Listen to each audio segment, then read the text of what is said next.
Welcome to Impacting Jamaica, where we spotlight the many but often ignored positive happenings, activities, projects, and investments at every level across every sector to inspire, motivate, and excite people everywhere. Impacting Jamaica is powered by the Flow Foundation. Movie time. Let me, mommy. Little Mermaid. No. This summer I turned. Titans. I'll be choosing tonight The Notebook. No.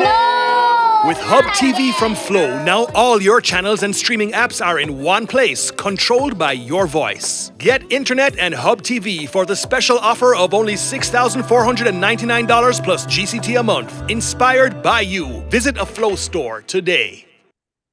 This week is Disability Awareness Week.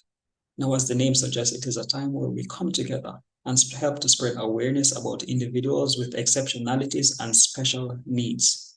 Now, Disability Awareness Week spans from December 3 to 9. Now, welcome to today's episode of Impact in Jamaica, powered by the Flow Foundation. I'm your host, Kyle Williams, and today we have a super special guest with us. She is the Acting Center Manager for the Educational Assessment and Intervention Center at Church Teachers College, Mandeville. Mrs. Morrison, welcome to Impact in Jamaica. How are you doing? I am well, thank you. And thank you for having me. And thanks for the opportunity to speak on such a very important topic. And it is a pleasure to have you. Now, being the Citizens edition of Impact in Jamaica, I am also joined by two Jamaican citizens, one of which has had first-hand experience dealing with somebody with an exceptionality, or let me say special needs. Now, we have Mr. Kemardo Hines and we have Chibelle Campbell. Welcome to Impact in Jamaica. How are you guys doing? Hello. Pleasure to be here. And thank you for joining us. Now, Mrs. Morrison, the first question here is for you. How is Jamaica doing in terms of offering aid to students with special needs or exceptionalities? Okay, Jamaica has been moving very slowly. However, in the past decade or so, the pace has stepped up somewhat. The recognition and support has come from entities such as the Ministry of Education that has a dedicated unit for persons with special needs. We have also seen NGOs who have been contributing to projects relating to persons with special needs. And even more importantly, the Disabilities Act has been passed after languishing for years. And also we have a cultural shift where citizens no longer avoid persons, or let me say most citizens no longer avoid persons with exceptionalities. And we find that parents are no longer as embarrassed as they used to be to take their children who have special needs out into the public and to seek help for them. I was born in an era where you would only hear that Miss Mary have one boy up a yard and nobody ever see that boy because he was not what we would call typically developing. And so from that child comes from the hospital, the child would be kept somewhere where out of the public domain. And I am so happy that now we are seeing more persons with exceptionalities in the society and they are holding their own. So we have come a long way, slowly but surely. We shall be getting there, I hope. Slowly but surely, I definitely hope that we eventually get there, whatever that there represents. Now, Mrs. Campbell or Miss Campbell, you have had first-hand experience dealing with somebody who has had exceptionalities throughout their entire life. Does anything that Mrs. Morrison spoke about resonate with you? Do you think it has become easier for you over the years? I would say it has to some extent. Like you said, we have come some distance, but there's still some way to go. but things have improved. I do agree where she's saying that culturally, there's been a shift in terms of how we deal with disabled persons. Growing up, I remember the stigma, let's call it that, attached to disabled persons. My brother being disabled is something that we as a family grew up with, you know.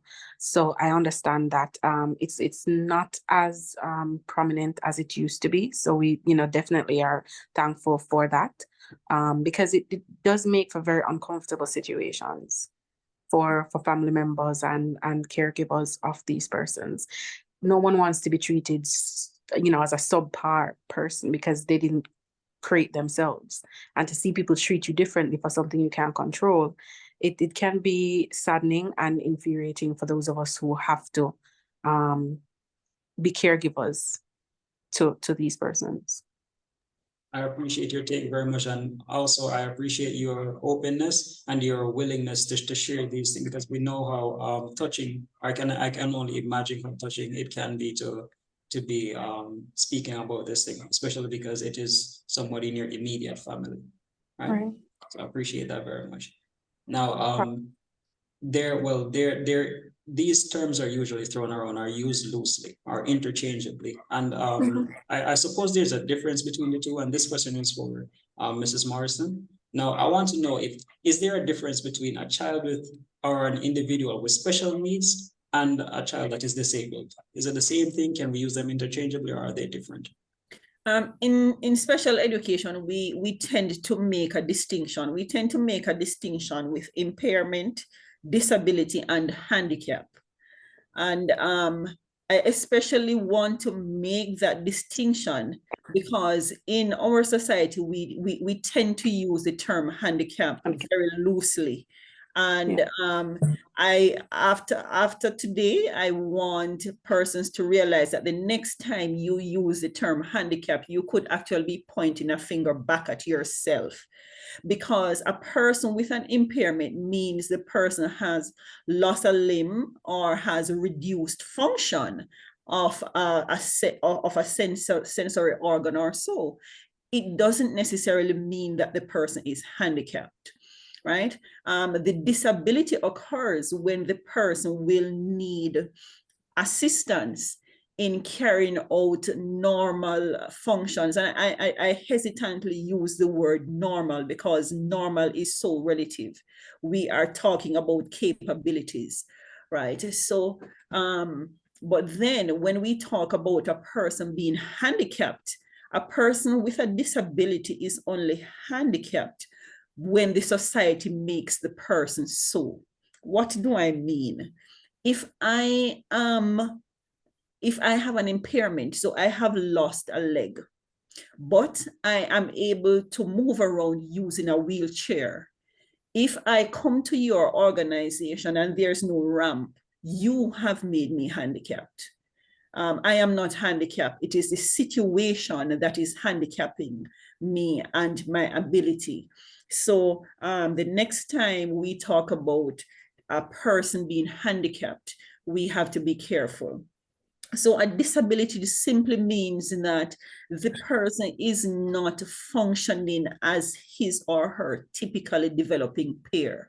It doesn't mean that the person is any less than.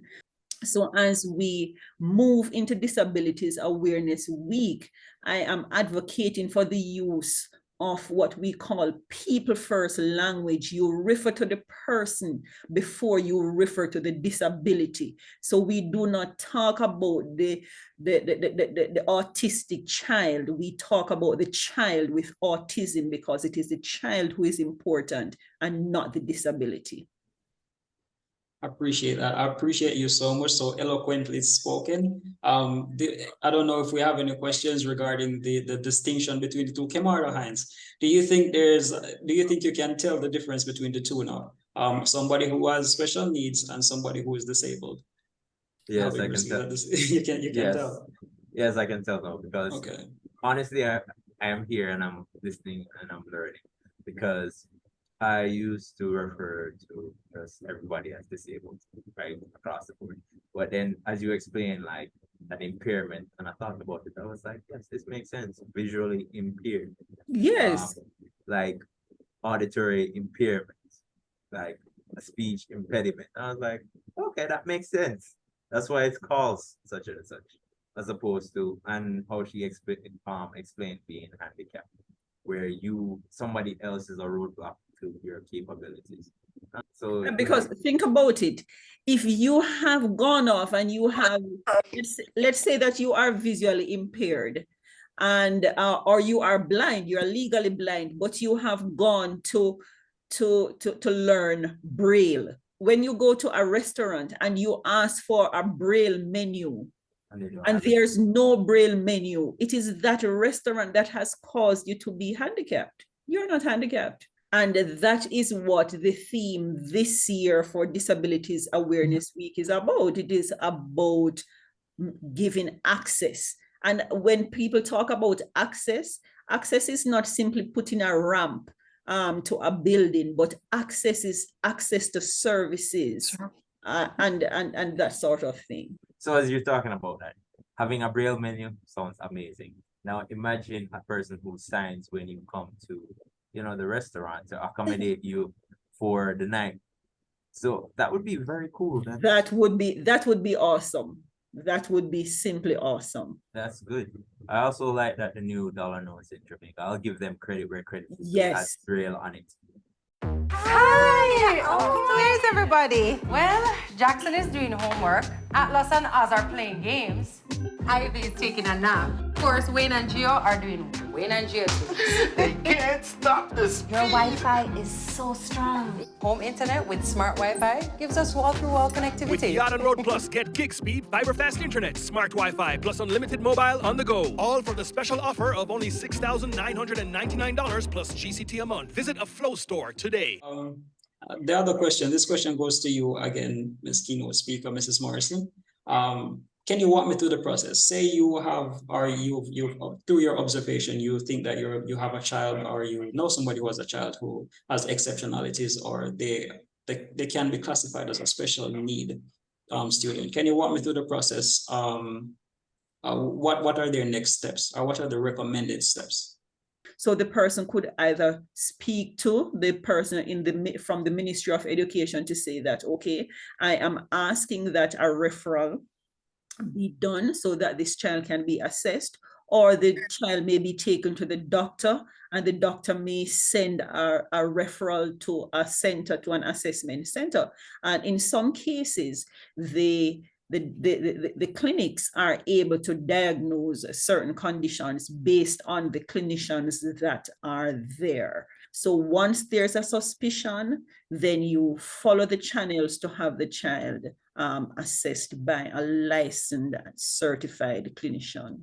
Well, let me ask, how many intervention centers do we have? And what is the accessibility to these centers like?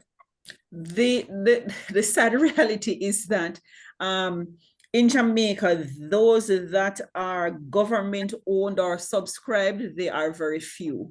So initially there was only the Microcare Center, and it had outposts in Mandeville and in St. Anne. And then subsequently we have had the establishment of 2 additional centers, one at Sam Sharp Teachers College and one at Church Teachers College. And I can tell you that, well, there are private practices as well, but I can tell you that at Church Teachers College, since our establishment in 2019, right now, we have a waiting list of over 300 for persons who are walk-ins only. I'm not talking about schools who would have made recommendations or referrals for us to come to conduct assessments there. I'm talking about persons who have simply walked in off the street because of a suspicion, or who have been referred by the court, who have been referred by health centers and so on. So there is a great need for more assessment centers to assist persons who are suspected of having special needs. we definitely need more centers erected so people can have, or individuals with exceptionalities can have, more reliable access to the kind of assistance that they need. Say you have a child who has an exceptionality, or you suspect that there's a child with an exceptionality. What are the numbers that we can call so we can get the student or the child? I give you these numbers hesitantly because we because we are so overrun. But if there's anything, the truth is sometimes all we can offer is advice. Because when I look at a parent who comes in and I say, mommy or daddy, I'm sorry to tell you, but you are 351 on the list. And I am being told that, but the teacher said he mustn't come back to school before the assessment. And I said, we now have to draw for the Disabilities Act to say that no child should be prevented from coming to school because of a disability. But sadly, some of the schools, some of the teachers, and after 35 years in the education system, this is my reason for wanting out now, because it has become so, the education system has become so harsh on our children that it pains my heart when I see parents come and they sit in my office and they bawl for an hour or more because there is nowhere to turn. And sometimes all I can do is bawl with them and tell them, say, hush, but maybe you don't hear from us for another year or two. So hesitantly, I give you the numbers. So the numbers are 876-499-7470 or 499-7468. And if we can't do anything at all, we are always there to listen. There should be more support systems in place. I'm sure that Ms. Campbell would advocate for support systems, not only for the children, but for the parents and for the families. Right, yes. because sometimes the caregivers come in and they are broken. We have to treat the caregivers, not only the children. So we have to refer them to therapy and that sort of thing, because the strain on them is just so much. It is heartrending. It definitely sounds heartrending. I don't know if Shival, you wanted to add anything to that point, because I'm sure you may have had some of these experiences. Yes, because growing up, my brother is actually older than I am. So he's in his 30s. So, growing up in the 90s, 2000s, there was not even as much information as there is now in regards to having a child with disabilities. As was mentioned before, it's like the child basically locked away and stuff like that. But my mother did not want that for my brother, because there was my sister, then my brother, then me. So he was the middle child, not the oldest or the youngest. So it was kind of, you couldn't just lock him away, because then you had other children around. So he went to school with us. And that's one of the things that, where I'm saying that the names can be very cruel, because experiencing that and seeing people taunt and jeer him for something that he had no control over, that's very heart-wrenching. So after a while, they said it was best to, because it was having to spend so much time and pay so much attention to him, it was taking away from the teaching time that they had with other students.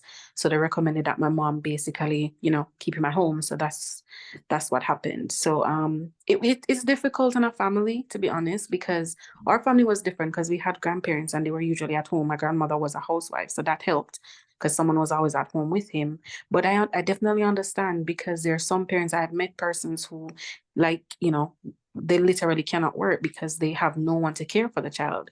So it definitely is something that has to be worked on. I was surprised at the number of persons on the waiting list just to be assessed, and that's just the assessment. That's not the intervention. That's not the intervention. Yeah, that's literally just to say, oh, this is what the situation is. There's so much more that has to come after that. And it can be very disheartening, even now, dealing with my brother, because he's older now. His disabilities don't really limit him physically. He walks and he talks, but he still is in the mind of like a child. So he still has constant, because you can't leave a child on their own. So that in and of itself, it's a big responsibility. And I watched my sister go through it. I watched my mother go through it, and my sister go through it. I know I'm going through it as his primary caregiver. And it takes a lot. It's mentally draining. And my brother's situation is not even as bad as many parents I know. So I definitely can understand where they're coming from in terms of just breaking down in tears, because I've been there. For me, though, disabilities is a twofold thing, not just for my brother, but I think having a child with disability really pushed my mother to learn more about children with disabilities, and she ended up working with the Caribbean Christian Center for the Deaf. So she actually worked with children who are mute and deaf. And that's another side of disabilities that I don't think gets a lot of attention. So I feel like, given that this is Disabilities Week, I know, the term, like you said, terming or using different names is not necessarily always a good thing. But I think when you think about disabilities, they don't get as much as attention. Given that it's Disabilities Week and we're looking at persons who are differently abled, I think is one of the phrases that they prefer to use, that I hope that they also get some attention during this week as well. I just want to clarify special needs, disabilities, and so on. When we speak of persons with disabilities or impairments, nowadays what we use the term exceptionalities. Because exceptionalities is a broader term, and it is broader in the sense that it also covers those students or those persons who are gifted and talented. So we talk about persons with exceptionalities, and who are persons with exceptionalities?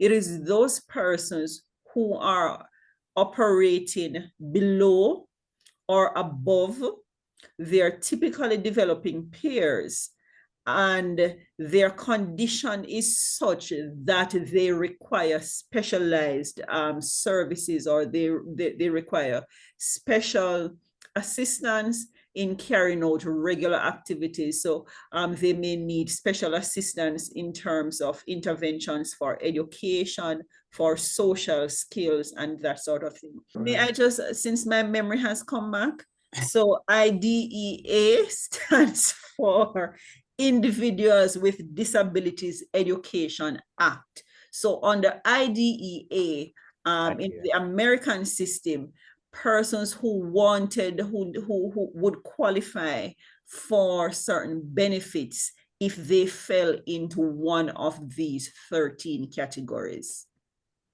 Right. I believe ADHDers have this thing they call hyperfocus, which allows them to just lock in on a task and get it done very effectively. So if they like a subject, like we have a colleague, Mr. Williams, and I believe his name is Sheldon, Mr. SOS Dynamics. He's a Grammy-winning producer. He has ADHD, but he uses it to focus on his music, and it causes his music to sound very different and exceptional. So I get the terminology now. Right, and I'm so happy that you pointed that out. I just want to encourage you, though, to use the people first language or the person first language. So instead of saying the autistic boy, we talk about the boy with autism, right? So that we focus on the person and not on the exceptionality. You have raised a very valid point, something that I want to elaborate on a little bit. In our society, we tend to focus on the weaknesses and not the strengths. There are certain strengths with some of these exceptionalities, right? And it is for us to capitalize on these strengths. So as you said, so for example, a person who has autism, they like sameness and repetitive things. These persons can be trained as excellent data entry clerks they will not make any mistakes because they love doing the same thing the same way over and over. So there are excellent opportunities for persons who have exceptionalities. It is just as a society, we have not capitalized on that. And before I exit, I want to talk about the lack of transitional services. So in some instances, or in most instances, there are support systems in the primary schools for them. Right? So we try at primary school and we try at prep school. But what happens after that? Right? By the time they go to high school, and then with our system, no matter what the challenge is, the child has to do PEP. Right? I mean, if I have spent the last 5 years in a special ed unit at a school, and I am unable to hold a pencil or to read and write up to grade 6 level or even grade 5 level, why can't I be alternatively placed? You know, so these are some of these are some of the frustrations that the child has. So when a child is assessed, why would I make recommendation for a child who cannot do much reading or writing to get extra time on an exam? Extra time to frustrate him? It reminds me of that saying, if you judge a fish on its ability to climb a tree, it will feel like it is the stupidest thing on the planet. From what I've understand, like a person with ADHD, see, I did it better that time. A person with ADHD, you have to gamify it for them, because I realize that they like challenges. I have a couple of individuals that I know with ADHD, and how I help them is by saying, okay, I give them little practices. So for one, I taught her how to meditate. I taught her about, timing herself, make it a little game of it. Time yourself when you have to do something. What that triggers is their hyperfocus, and they actually get tasks done that they even surprise themselves too. So we have to learn how to accommodate each and every one of them. Awesome. Because a person with ADHD, sometimes all you have to do is to give them a reason to move, right? So that their movement is not disruptive, right? So as a teacher, you just say, okay, I know that Johnny has to move every 5 minutes. So when I plan my lesson, every 5 minutes, I'm going to have an activity where sometimes it's the whole class that is going to move. Sometimes it's Johnny alone going to move. Sometimes I'm going to just have a relationship with a teacher down the block to say, I am going to send Johnny with a book. All you have to do is take the book and send him back, because he just needs to move. So rather than him getting up and kicking the rubbish bin in the class, I realized, okay, time for Johnny to move, and me send him down the road and give him a note to give teacher, and teacher scribble something and give him and come back, and him come back and sit down and finish him work. Simple. That is such a brilliant strategy. That is genuinely such a brilliant strategy. I thank you guys so much for having this conversation. I just have one more question, because I believe it was we were touching on the difficulty that individuals we have been speaking about children with disabilities or special needs for some time. But what is it like for an adult? Where does an adult in Jamaica go to seek assistance now that as Chevelle says here, her brother is much older than she is? He's now a full-fledged adult. What are the options for an adult who has special needs in Jamaica?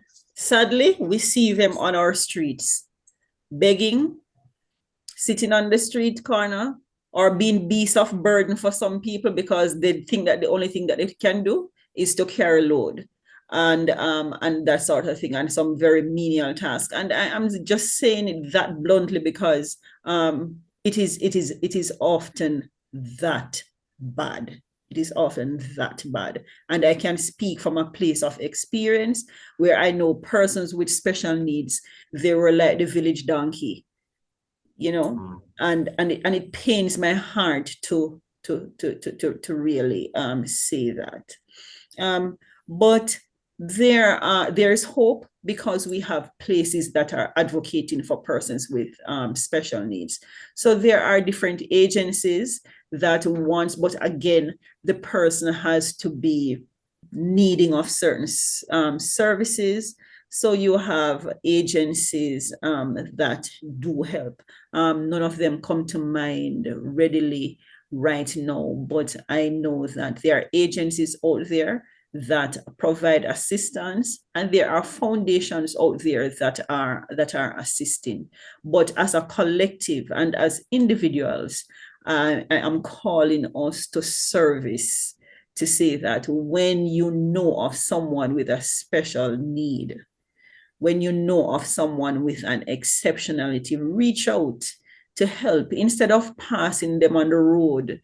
Nod, give them a smile.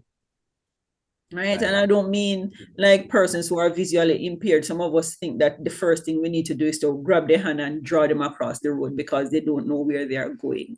You can simply ask, okay, are you getting along? Okay, how can I be of assistance? Offer help to the families because the families are hurting, they need support. I would like to see more collaborative efforts from the different government ministries and from NGOs, because sometimes resources are lost instead of being pooled, then because so many persons are doing individual things individually, then the resources are not utilized as they could have been. I appreciate you so much for your insight, guys. And Chevelle, thank you very much for sharing. I know that, again, very personal account for you. So I appreciate that very much. Before we go, is there anything that we would like to ask Mrs. Morrison? Well, I think I did have a question, but she did answer it just now, because, well, you asked it and she answered in regards to agencies that can actually provide help in regards to adult persons who have disabilities. Do you think schools can benefit? Because while we were talking, I was thinking that schools can benefit by having a class or an elective where they teach both Braille and sign language. Because let's face it, there will be times where it's not only you have to deal with people in the workplace, but you might have a partner who has to use sign language, who might have to use Braille, and you might have to learn how to do that. Or in the event, God forbid something happens to you and you have to do that. And instead of going through the frustration of having to learn that when that thing happens, you already know how to do it. Do you think that could make a difference or help them to relate more to people? Mr. Hines, it seems as if you have gone into my head. A dream that I have always had is that just when a child enters even grade 1 and has started to learn formal language per se, my dream has always been for that child to be learning sign language as well. So when we are talking about, okay, we want every Jamaican child to have another language, right? Instead of an emphasis on Spanish. And I'm not knocking foreign languages here. I am just saying, let us start with the children learning sign language, because that would be a start to teaching acceptance of persons who are different. How about this? Instead of sensitization, because sensitization means, you are being sensitive to something different. What about normalization? Because I believe normalizing, yes. Because I believe, right, or how I think about it, if you're growing up from grade 1, as you said, learning sign language, and you meet a child who they're signing or somebody who's signing, you're just going to automatically do it because it's normalized. It's normalized. It's not going to be I like that something like word. that. I like that. I like that word. Yes. I always figured, why do we not teach sign language instead of teaching Spanish? I hated Spanish. No, I'm not knocking Spanish. I know it's a language that half of the world speaks, and I understand that. But I'm simply saying, I think it would be more practical to teach skills to our children for the environment that they live in, because you're more likely to encounter someone who you would be able to speak sign language to in Jamaica than you are to encounter someone who speaks fluent Spanish. Years. Make use of the time. I appreciate that take. I appreciate that take very much. Now, Yes. we don't in wrapping up. Let me lend the next 5 minutes or the next 3 minutes. Let me say the next 3 minutes to Mrs. Morrison. In wrapping up, I just have one final question. You can just give me a short and sweet, right? Realistically, or let me say reasonably, what can the government do, or potential sponsors, or persons who are interested do? What can they do to improve the position of special needs individuals in Jamaica specifically? Well, as I said, that different agencies, sponsors, foundations, the Ministry of Education, the Ministry of Justice even have implemented programs. I would love to see a more collaborative effort. I mean, it's like everybody's doing a dance, but everybody's just dancing to their own music. So I think that if they have the discussions with the stakeholders who are on the ground, and I'm not knocking anybody here, I'm just saying that sometimes the persons at the top are not the ones with the answers, right?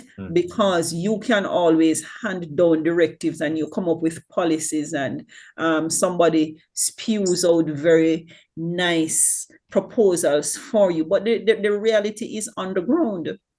So have the consultation with the persons on the ground. A big part of special education, a whole part of it is consultation.